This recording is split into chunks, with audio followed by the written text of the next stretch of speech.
Right, well, Richard, you're a fortnight now into the job, and to be honest, I'm not sure if we're very happy with you, because all you've done is break things and take things down and take things away. Yes.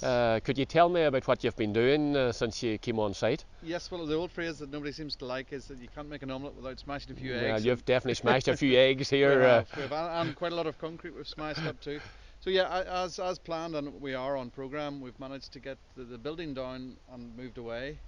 We have Yes. the yard slab broken up and piled in chunks this size that we now intend to bring a crusher. Right, were you going to crush it? We're going to crush that and reuse it in the building to raise the levels. So, And bring the level up. so what's happening next then, now that the site's nicely red here? Foundations dug, concrete in, and leave it ready for Green Hill Engineering to erect the steelwork. Excellent, excellent.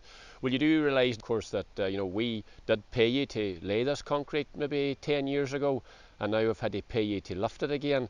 And now you're going to tell me you're going to crush it and use it as stone and sell it back to us again. Is this correct? Could you be possibly paid 3 times for the one job? Well, could be. We know how much you love your concrete, so we don't want to take it off site for you. But yeah, no, we will crush it, and it's more feasible to reuse than take off site. Yeah. Excellent. So you'll be back with us when again? When will you will we be back talking? Sometime after the foundations are finished? Yep, sometime whatever time you want us back. But yeah, the next stage for us really and yourselves would be after we get the foundations in and leave it ready for Green Hill Engineering. Excellent. Thank you.